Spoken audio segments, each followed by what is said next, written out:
If you're looking for a recipe for disease, this recipe kills.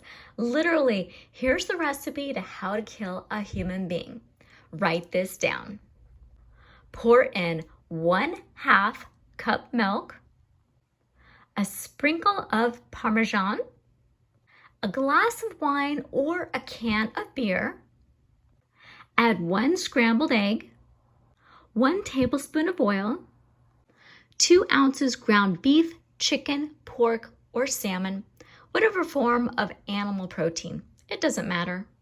Blend with a packet of 0-calorie fake sweetener, a dropper full of fish oil, crushed vitamins, a tablespoon of melted prescription drugs, a dash of pesticides, and 1 lit cigarette.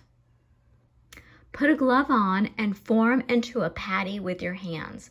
Grill and serve on buttered bread.